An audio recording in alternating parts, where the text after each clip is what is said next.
राजेश कोटक जी, मुंबई से। राधे राधे। राधे राधे महाराज जी। महाराज जी, काफी समय से विभिन्न स्थानों के सत्संगों के माध्यम से जानने को मिला कि हमारे साथ जो कुछ भी घटित हो रहा है वो हमारे ही पूर्व कर्मों का फल है। फिर भी ये बात मन में दृढ़ता से क्यों नहीं बैठती, व्यवहार में ये स्मरण क्यों नहीं रहता? जीवन में जब कोई प्रतिकूल व्यक्ति या परिस्थिति आती है तो मन में दुख या घृणा उत्पन्न हो जाती है, तो उसे सहजता से कैसे स्वीकार करें? इस सच्चाई को कैसे याद रखें कि जो भी हो रहा है वो हमारे पूर्वजों के कर्मों का फल है, उसके कारण ही हो रहा है, और दुख और घृणा से मुक्ति मिल सके? जब तक भजन नहीं करोगे तब तक स्थायी ज्ञान नहीं प्राप्त होगा। जैसे जानकारी है कि ये गलत काम है, लेकिन हम अपने को रोक नहीं पाते। जानकारी है कि ये अच्छा काम है, पर हम कर नहीं पाते। हमारे अंदर अध्यात्म बल की कमी है। हमें जानकारी हो चुकी है सत्संग के द्वारा कि अवश्य में भोक्तव्यम कृतम कर्म शुभाशुभम। जीव को शुभ अशुभ कर्म को जो किए हैं उनका फल भोगना ही पड़ेगा, पर हमारे अंदर अध्यात्म बल नहीं है, इसलिए मुझसे स्वीकार नहीं कर पाते। अध्यात्म बल नहीं है, इसलिए उसे हम सह नहीं पाते। यदि अध्यात्म बल हो तो बड़े से बड़े दुख को भी मुस्कुरा कर हम सह सकते हैं।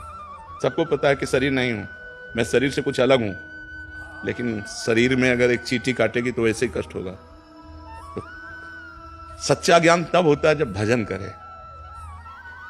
नाम जितना जप करोगे उतने आप में आध्यात्म बल आएगा। नानक नाम जहाज है चढ़े सूतरे पार। नाम रूपी जहाज पे चढ़ गए तो सब संशय, दुख, चिंता, शोक इन समुद्र से पार हो गए। भजन नहीं करोगे, पता है ये नहीं करना चाहिए पर करोगे, पता है ऐसा करना चाहिए पर वो नहीं कर पाओगे। भजन चाहिए, प्रधान कमी है भजन की। इसलिए खूब नाम जप करो यदि मंगल चाहते हो तो। ना भगवान सुनने से केवल मिलते हैं, ना भगवान प्रवचन करने से मिलते हैं, भगवान भजन करने से मिलते हैं।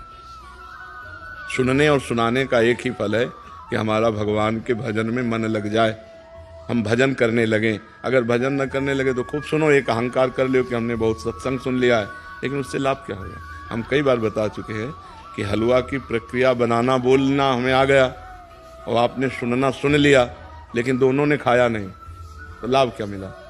तीसरे ने बनाकर जो प्रक्रिया सुनी, बनाया और खाया, अब उसको आनंद मिलेगा।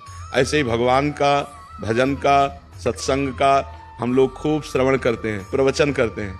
प्रवचन करने वाले ने भगवत साक्षात्कार नहीं किया और सुनने वाले ने भगवत साक्षात्कार नहीं किया, तो दोनों बेकार ही तो हो गया। हलवा की केवल प्रक्रिया बोलना या केवल सुन लेने से तृप्ति नहीं होगी, भूख नहीं मिटेगी। बनाओ फिर डट के खाओ, तब उससे तृप्ति होगी। तो ऐसे डट के भजन करो, हट के भजन करो, भोगों से पाप से हट के भजन करो और खूब जिद्दी स्वभाव रख के डट के भजन करो, अभी आनंद आ जाएगा। केवल सुनने से काम नहीं चलेगा, खूब नाम जप करो तब उससे लाभ प्राप्त होगा। सीमा शुक्ला जी, कोलकाता से। राधे राधे।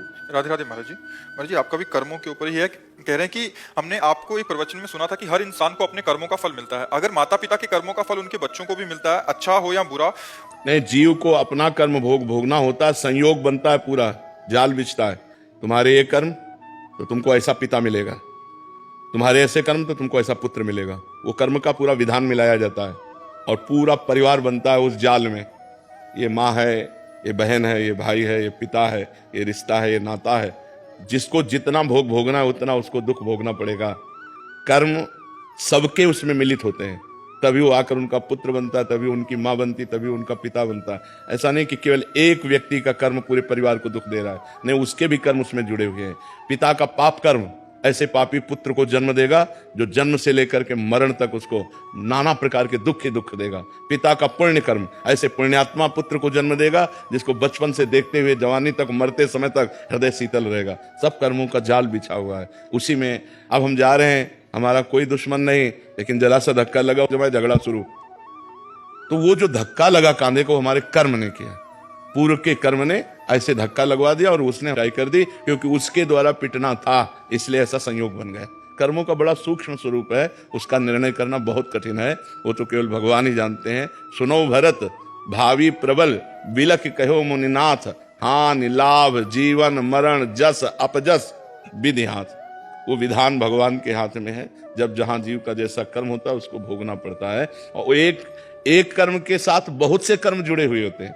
माता का कर्म, पिता का कर्म, भाई का कर्म, बहन का कर्म। तो अब एक ने गलती की और सबको दुखी होना पड़ा, उनको अपने अपने कर्मों का फल भोगना पड़ रहा है, क्योंकि वो ऐसा ही कर्म करेगा कि पूरा परिवार जले, वो ऐसा ही कर्म करेगा कि पूरा परिवार गर्वित हो, आनंदित हो। ये कर्मों का जाल बिछा हुआ है।